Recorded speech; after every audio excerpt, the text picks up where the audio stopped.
Página 108. Confesiones de un opiófilo. 17 de octubre. Tanto leer me está gastando los ojos, pero entender lo que no entendía, hacerme sabio, bien vale la ceguera. Hola a todos, buenos días, buenas tardes, según estéis escuchando. Mi nombre es Gustavo Morales, soy profesor de la Universidad Politécnica de Madrid. Hoy estoy con Jorge Escotado. Jorge, ¿cómo estás? Pues muy bien, por tercera vez, creo, querido Gustavo. Siempre nos honras con tu presencia. O sea, es un gusto cada vez que me llamas. Bueno, pues hoy vamos a hablar, porque se cumplen años de la muerte de Antonio Escotado. Cuando sale este vídeo es 21 de noviembre. Queríamos hacer este vídeo para recordarle con su libro Confesiones de un opiófilo. Y antes de nada quería comentar el resto de los hijos de Escotado que han sobrevivido, ¿no? Daniel y Alejandro, hijos de Cristina, hermanos de Jorge. Conmigo. Antonio y Rebeca, hijos de Mónica y Claudia, hija de Beatriz. Pues deciros que hacemos este vídeo con muchísimo cariño y muchísimo respeto hacia la imagen de vuestro padre y que, bueno, sale primordialmente en mi canal Value for All, que no es monetizable, no estamos aquí para ganarle dinero del viejo, para ganar dinero en su memoria, sino que lo hacemos con muchísimo respeto y, bueno, queríamos también que lo supierais. Sí, porque este libro, que a diferencia de otros, es un libro muy familiar, porque lo tuvimos que editar mi hermano Antonio y yo. O sea, realmente cuando se abrió el cuaderno, nadie lo había leído íntegramente en la familia. No sabíamos exactamente hasta qué punto era escandaloso de puertas adentro. De puertas afuera ya nos hacíamos una idea de que iba a ser bastante escandaloso, pero de puertas adentro también nos llevamos alguna sorpresa. Me acuerdo que editándolo con mi querido hermano Antonio, que toca la guitarra de maravilla y juega al ajedrez de maravilla, cosas que ha heredado de mi padre, pues a veces la congoja nos impedía seguir editando. Porque claro, cuando mi padre decía pues eso, que ya estaba deseando morirse, porque el libro en el fondo, Gustavo, no sé si estarás conmigo, el tema principal es la muerte, ¿no? De hecho, da bastante mal rollo si lo lees muy de seguido, porque vas viendo cómo la decrepitud avanza, ¿no? Y cómo él es consciente, pero también es muy bonito cómo él se intenta, preparar para eso, ¿no? Y era muy bonito que él decía, hijo, yo practico el desapego. Y digo, pero ¿a qué te refieres, padre, con practicar el desapego? Dice, sí, hijo, no hay nada peor que una persona que patalea cuando el cuerpo la abandona. Y entonces yo no pataleo. Yo espero la muerte como espera un torero al toro. Y en el medio del ruedo, ¿no? Entonces, este libro fue, o sea, yo, por ejemplo, es el libro que más me cuesta leer porque es demasiado epidérmico para la familia. Realmente, aparte que aparecemos todo el rato por ahí, ha venido Jorge, ha venido no sé quién, esto y tal. Es un libro realmente, tampoco es un testamento vital ni filosófico, lo que es un Escotado que nunca se había conocido, responsable de que se vendieran 4 ediciones en un mes, que es Escotado en Pils. O sea, nunca hemos visto un pensamiento de Escotado que se pueda articular en 2 líneas, nada más. Bueno, ahora sí, con los tweets y tal se puede hacer, pero antes no. O sea, este libro está lleno de tweets antes de que naciera Twitter. Y la verdad que sí, a mí se me caía la lágrima cada 2 por 3, pero vale, entiendo que a mí me toca especialmente, al resto de mis hermanos seguro. ¿Qué te parece, Jorge, el tono que tiene el libro? Pues es un tono que está entre lo filosófico y lo personal. ¿Tú cómo lo ves? Bueno, mi padre decía que era un striptease. No le gustaba hablar de manera autorreferencial, nunca lo hace en su obra, salvo en 60 semanas en Trópico y en Mi vida privada, que son pues obras menores dentro de toda su bibliografía, y lo hace aquí. Entonces él me dejó muy claro, por favor, hijo, que se publique póstumamente. Y yo le dije, ¿pero por qué tienes tanto interés en que sea póstumo? Me dijo, porque si no, una turba gris vendrá y quemará mi casa. Eso es lo que decían. ¿Por qué? Porque el contenido del libro era no subversivo, sino lo siguiente. Es cuando Escotado realmente reconoce públicamente cuál es su menú farmacológico para combatir la senectud y mantener la euforia. Entonces el tono es muy distinto. No es un estudio. No. Mi padre aquí no es un historiador, es un ser humano con sus fortalezas y sus debilidades. Y lo que sí que tiene son los poros del filósofo, ¿no? Que capta la esencia de la realidad que le rodea. le vemos paseando por la naturaleza, le vemos describiendo una vaca que dice, me quiere mal esta vaca, habrá problemas como siga esta vaca mirándome mal. Luego cuenta que está cortando un enebro y cuenta los anillos de la edad del enebro y cojones, tiene la misma edad que yo. Eso para un filósofo pues debía ser no sé, un chisporroteo intelectual, ¿no? O sea, el tono del libro es totalmente distinto a cualquier otra obra de Escotado porque él sabía que se iba a publicar póstumamente y ahí ya un poco que le va igual. Sorprende, Jorge, es que se le ve trabajar muchísimo en el libro, ¿no? Y de hecho en algún momento dice que está deprimido, que hace un esfuerzo porque la familia no lo sepa, pero que la escritura de los enemigos del comercio, que ocupa buena parte del último tercio del libro o la mitad del libro al final, dice que le salva de la depresión, ¿no? ¿Cómo es esa parte del Escotado, que no es el Escotado drogota que algunos imaginamos que estaba todo el día volado de psiconauta, ¿no? Sino que estaba trabajando muchísimo, ¿no? Cuando leímos el libro y lo editamos mi hermano y yo, fuimos los primeros sorprendidos, porque mi padre nunca reconoció en vida que la depresión pudiera atacarle, ¿vale? Y además ahí lo dice en el libro, dice, intento que no se... Bueno, si luego ya un poco tienes conocimiento de la circunstancia como la tengo yo, debía estar de bajón farmacológico también, ¿vale? Pero mi padre sabía perfectamente cómo aumentar las fuentes del brío y la alegría de manera artificial. O sea, realmente mi padre me pregunta con 78 años si hoy es el día más feliz de mi vida o será mañana. Entonces, claro, yo veía ahí un viejo no risueño, un viejo realmente, viejo con mayúscula, por favor, en un estado de euforia permanente. Entonces, realmente, un drogota, unos cojones. Mi padre, para poder hacer una obra como Los enemigos del gracias a la droga, decía el Rayo, es condición necesaria, pero no suficiente la heroína, porque no penséis que si todos tomáis heroína en la tercera edad vais a hacer Los enemigos del comercio. Pero claro, mi padre, sin los opiáceos, no digamos la heroína, que como te he explicado antes es el primer violín de una orquesta, sino todo el espectro de la familia de drogas de paz, por así decirlo, es la que permitió a Escotado trabajar hasta el último día con una capacidad incesante. O sea, realmente lo raro, yo no sé cómo decir, cuando me preguntan qué responder, ¿cuántas horas trabajaba tu padre? Siempre digo que es mucho más fácil pensar en cuándo no trabajaba, porque eso sí que llamaba la atención. Entonces, sí, el trabajo es brutal. O sea, mi padre siempre, esa gran idea suya y lo único que realmente creo que merece la pena que se preconice del mensaje que él tiene con el consumo de drogas es la sobria ebriedad. La sobria ebriedad significa tomar la dosis justa para no perder la elegancia ni la compostura, ni la capacidad de estudio. Entonces, una cosa es que tú utilices las drogas de manera lúdica para escapar de la rutina psíquica o el día a día, y otra cosa es que las estés tomando para agarrarte a la realidad del día a día. Entonces, el consumo es muy diferente. Entonces, aquí mi padre, pues, se ve como, tú dices, no es ningún drogota, al revés, tiene una obra ciclópea por delante que hacer y la única manera de abordarla en plena jubilación, o sea, porque la gente a los 65 años suele bajar los brazos, ¿no? Escota, los levanta y se hace Los enemigos del comercio.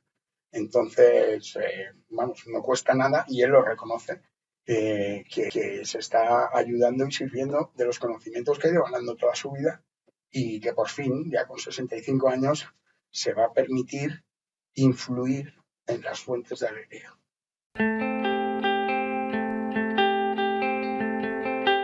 Bueno, Jorge, y lo que todo el mundo estaría esperando es que hablemos de la dieta farmacológica de tu querido padre, que para digamos, hacemos un pequeño spoiler, ¿no? Y es que realmente se drogaba con mucha mesura y, en cierto modo, creo que se debe tomar casi como ejemplo en el libro cómo habla de que es una dieta farmacológica para mantenerse en el tiempo y para no crear adicción. Cuéntanos cómo ves esto. Bueno, estoy de acuerdo en lo de mantenerse en el tiempo, pero él sí sabía que la dieta farmacológica creaba adicción. O sea, esto es inexorable. A ver, ¿cómo decirlo? Mi padre siempre se reía de la distinción entre drogas duras y drogas blandas. Decía que era igual que el agua del grifo o el agua bendita. Pero luego sí que hacía tres familias grandes, y yo apoyo esa clasificación, que son las drogas de puro brío, que serían los estimulantes, las drogas de excursión psíquica, que serían los visionarios alucinógenos, y luego las drogas de paz. Aquí es donde entra en juego Este libro es de las drogas de paz. O sea, no le vemos tomando un LSD. Bueno, sí que habla de que se fuma un puerro, que es un puerro, es un porro, pues para aviso a navegantes. Pero sí, Escotado encontró un apoyo como una especie de muleta en, en todos los alcaloides disponibles hoy en día para el ser humano. Y es que no era una opinión, era un hecho. Todos sabemos que el Láudano lo han tomado bastantes, pues Tomás de Quincy, por ejemplo, ¿no? O Cocteau. El emperador Marco Aurelio tomaba un haba de opio tebaico todos los días. Mi padre, cuando decidió emprender esta enorme empresa que es los enemigos del comercio, que le llevó 15 años de ejecución y como 17 o 18 de pensamiento, pues sabía que ya estaba casi decrépito y él estaba knocking on heaven's door. Y entonces era el momento de decir, vale, pues ahora voy a aplicar mi conocimiento farmacológico para conseguir una euforia artificial que me evite los achaques de la senectud. De la senectud. Y bueno, él un día me dijo, hijo, el día que me tengas que cambiar los pañales será el último día que me veas vivo. No llegó a producirse esa situación. Y también me dijo, el día que los achaques superen a la alegría diaria, me iré al otro barrio. Y ahí lo dejo en el aire, ya se hablará en un futuro, ¿no? Sobre hasta qué punto Escotado puso fin a su vida voluntariamente o no. La cuestión es que vivió hasta el último día con una alegría y una coherencia en su mirada que parecía casi marciano. O sea, él nos tranquilizaba a su entorno, ¿no? Esto es lo bonito, cuando alguien está enfermo, que tú en teoría vas a darle condolencias, te las da él a ti. No me dice, no, perdona, o sea, el que puede sufrir si yo me voy eres tú, no yo. Entonces, mi padre nos preparó para su muerte. Este libro es un testimonio de cómo él va enfrentándose a la imagen que ve en el espejo cada día y cómo los desafíos intelectuales y una vida marcada por el destino, porque mi padre realmente yo creo que también acompañaba un poco a Antonio Escotado. Su destino estaba en las estrellas, él lo sabía, y entonces solo había una manera ya de llegar a ese cenit, y era utilizando la familia de las drogas de paz. Aunque me acuerdo que me decía, hijo, no aguanto levantarme 3 veces cada noche para mañana. Es que esto es un coñazo, es que la vejez, es que... Y murió con 80 años, que yo creo que es una edad digna, aunque ahora muchos dirían que muere muy joven, porque hay gente que muere con 94, con 98, pero Escotado tuvo siempre la sensación de vida cumplida. Y me decía, quiero descansar, si es posible, eternamente, pero no dejamos. ¿Y qué me dices de esta visión que él tenía sobre la glotonería, ¿no? Porque él, eh, por un lado, se drogaba, que para gran parte de la sociedad eso es como lo malísimo, y sin embargo la sociedad se queda como muy callada frente a, bueno, pues, gente que tiene un sobrepeso y va arrastrando una Exactamente. cantidad de kilos, ¿no? A ver, esto, mi padre como siempre iba al dato. ¿Qué causa más muertes en el mundo? ¿El tabaquismo o la obesidad? La obesidad. Exacto, porque es una enfermedad mórbida. Significa que atrae a otras enfermedades. Tú ves a los japos o gente que tiene larga longevidad, no es gente obesa, es gente delgada, estilizada. De hecho, mi padre decía, oxida mucho menos tomar el SD que procesar un trozo de pan, porque en el fondo somos sacos químicos los seres humanos. Cada digestión que hacemos es como un palito más que ponemos en nuestra vida, ¿no? También cada polvo que echamos nos desgasta, pero si quisiera ser un fakir, que tienen fama de vivir largo tiempo, ¿no? Pues ahora se está poniendo de moda lo del ayuno intermitente y tal. Esto es una cosa, un conocimiento, una sabiduría que hay en la familia hace mucho tiempo. A mi padre, de hecho, en la mili le llamaban el artista del hambre, porque él nunca quería la cantidad, solo la calidad. Entonces se convirtió en un sibarita alimenticio, pero también un sibarita farmacológico. Y lo que no detestaba, lo que detestaba por encima de todas las cosas era la gula. Y él lo sacaba del mundo alimentario y decía que la gula no es un problema, un trastorno alimentario, sino un problema de mala fe y que la gula se puede aplicar a todo, o sea, a las mujeres, a las drogas, a la velocidad, al running, a lo que quieras, ¿no? Entonces, la vida con gula no merece ser vivida como a Escotado le gustaría. Es mucho mejor a pequeños sorbos atragantantes sorbos.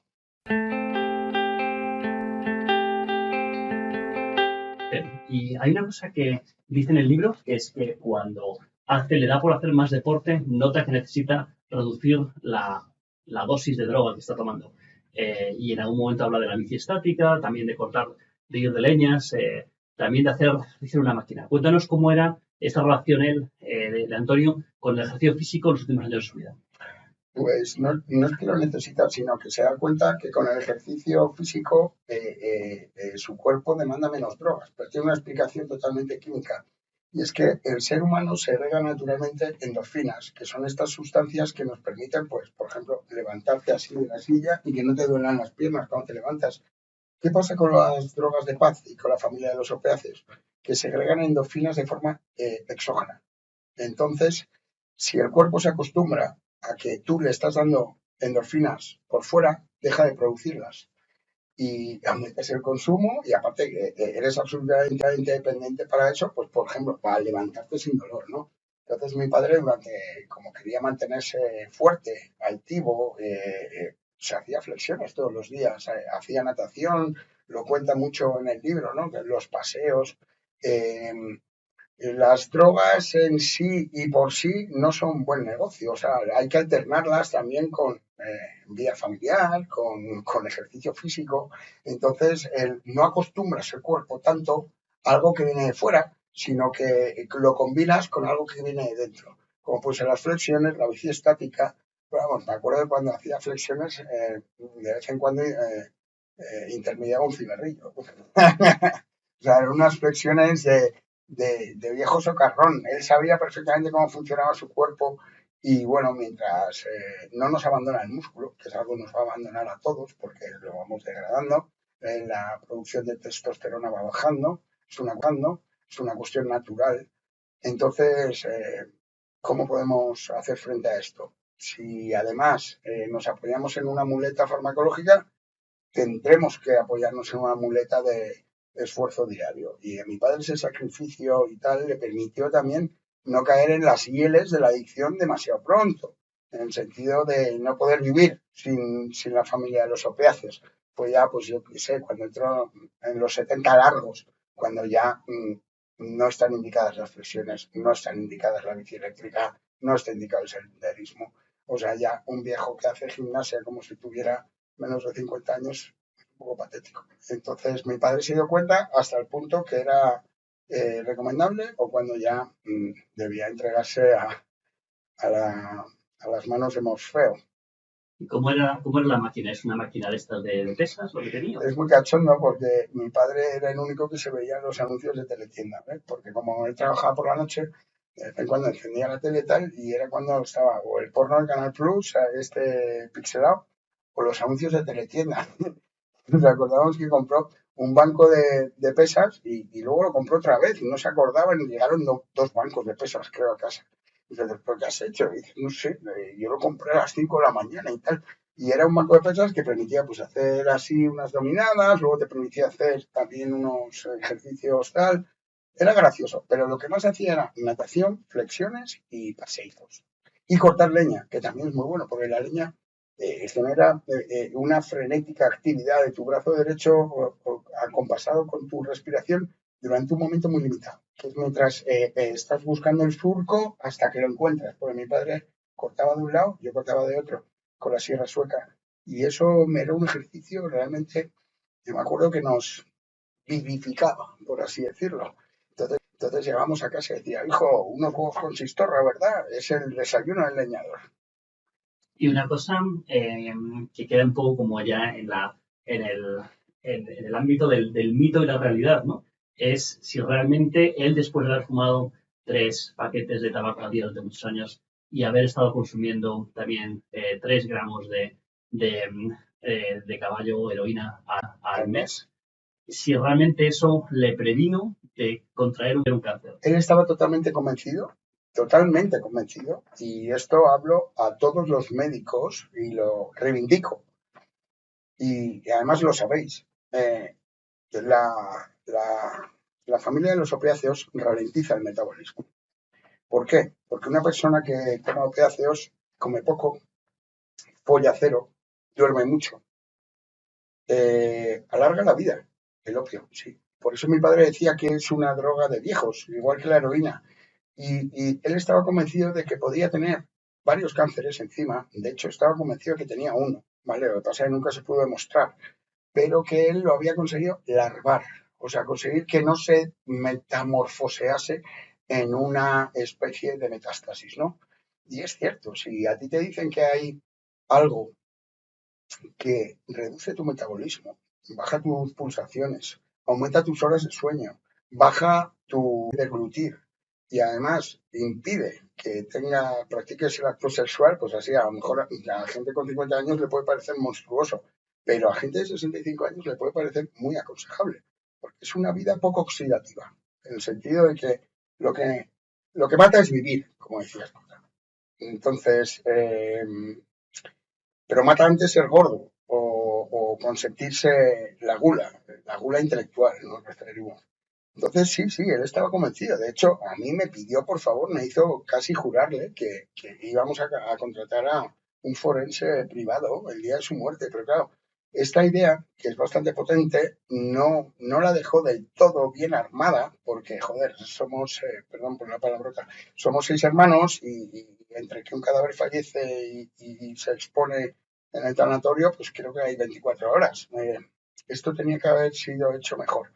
Pero sin duda, el cuerpo de mi padre debería haber sido donado a la ciencia para que se demostrasen las conexiones neuronales que podía tener a esa edad en que la gente tiene Alzheimer y él hizo Los enemigos del comercio, ¿no?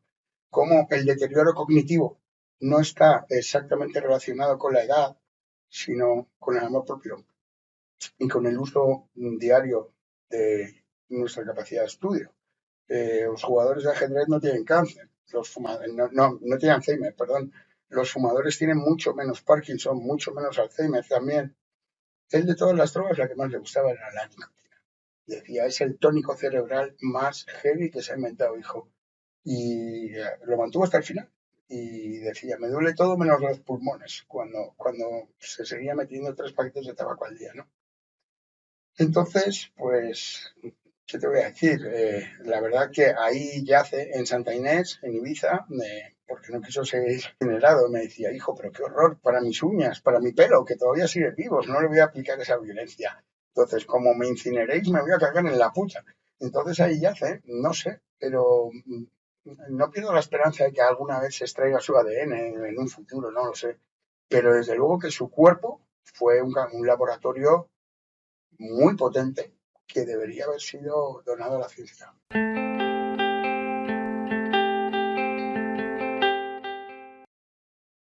Bueno, Jorge, ¿cómo evolucionó tu padre de ser una persona de izquierdas y muy conocido por el tema de las drogas a pasar a ser conocido como un liberal o un libertario? ¿Cómo es ese paso que mucha gente diría que es imposible pasar una cosa? Sí, él decía que era el paso de inteligente a sabio.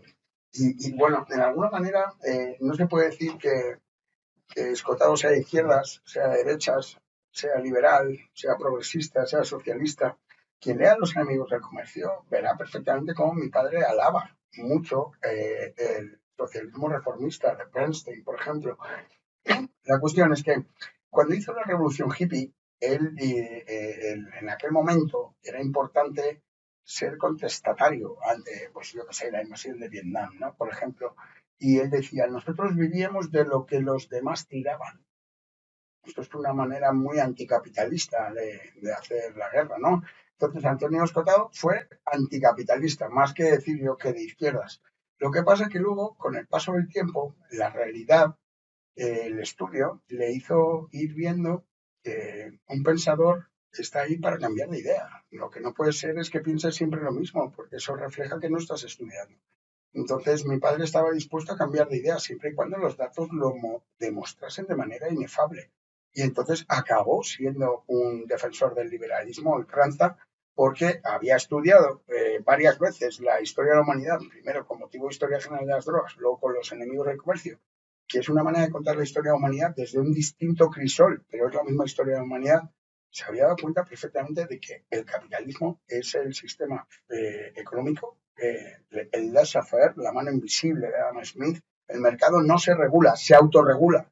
Y luego hizo caos y orden, que es muy importante ver el orden de la orden o la orden del orden, que es muy distinto. O sea, realmente las cosas se autoorganizan y es cuando él llama a eso orden de grano fino. Es lo que nosotros, lo que se nos escapa, lo que no podemos meter en una ecuación. Es algo que no entendemos, pero que generalmente es más económico que lo que nosotros mismos que queremos proyectar, ¿no? El cientifismo. Hay cosas que no caben en una ecuación porque la naturaleza es más sabia. Y bueno, pues el laissez-faire, el intercambio voluntario de bienes, él decía, cuando no se comercia con bienes se acaba comerciando con personas.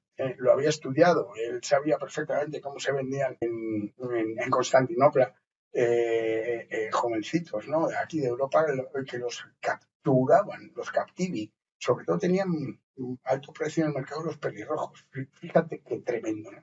Pues eso pasó hace pocos años, en pocos siglos relativamente. Entonces, realmente él se daba cuenta de que lo que decía Holbeck, creo, ahí donde no entra el comercio, entran las balas.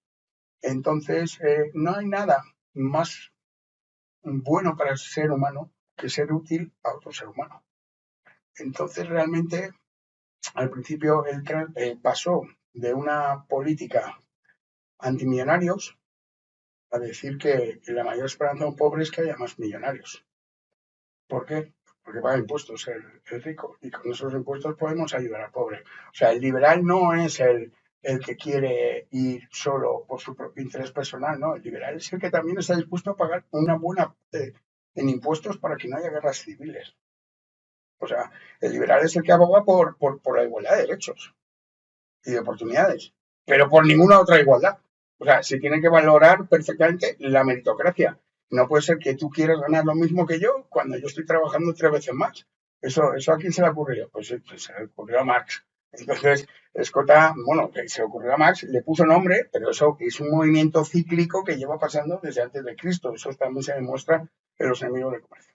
Entonces, mi padre era de izquierdas, era de derechas. A ver, emboscaos, todos lo sabéis, Cotado es transversal. No puedes decir que sea de derechas o de izquierdas porque nunca votó. Y luego nunca jamás aceptó venderse. Le ofrecieron programas, le ofrecieron entrar en gobiernos, pero no, él decía, pago con gusto el peaje de la independencia. Y el peaje de la independencia, pues muchas veces era la indiferencia. Por eso no le hicieron ni emérito ni catedrático cuando él solito tenía más libros que todo el edificio de la facultad, a lo mejor, ¿no? Entonces, no, es muy reduccionista decir izquierdas, derechas para Escotado. O sea, Escotado era una persona humilde intelectualmente, dispuesta a cambiar de opinión, pero dame un dato, y dame dos, dame tres, y si es así, cambiaré de opinión y no me costará reconocerlo. Y ahí es donde yo creo que se gana el aplauso de, de cualquier persona que vea la humildad intelectual ahí, ¿no? Decir, oye, yo pensaba esto, mi corazoncito me decía esto, pero mis estudios, mis lecturas me dicen lo otro. Entonces, reconoce que estabas equivocado, porque solo aprendemos de los errores, nunca. Bien, pues para acercarse a este pensamiento descotado, tenemos esta especie de pensamiento filosófico y ahí él nos explica que él está contento de haber podido dedicar su vida al estudio y que con la luz que él ha arrojado sobre la falta de conocimiento le puede servir a otros, ¿no? Y bueno, creo que este vídeo y este podcast que grabamos, Jorge, nos permite eso, ¿no? Pensar que las ideas de Scott están muy vivas y que nos siguen inspirando y que nos siguen arrojando la luz sobre muchos temas que conocemos. Sí, incluso desconocemos realmente cuál es la potencia del mensaje, porque cuando bombardeas desde todos los ángulos, Escotado va a ir ganando como el vino con el tiempo. Echaremos de menos personajes así, que no tengan miedo a reconocer públicamente que se han equivocado y estén dispuestos a arriesgarse al descrédito y al final consiguen el crédito unánime gracias a esa arriesgada iniciativa. Pues tenemos escotado para rato. Yo os lo digo que Escotado ya ha dejado de ser un escritor de minorías y un escritor para académicos. Escotado ahora es un escritor al que agarrarse si realmente valoras tu libertad y quieres vivir la vida sin miedo. Muy bien, pues muchas gracias, Jorge, por acompañarnos hoy y estaremos viéndonos otras veces. Gracias a ti.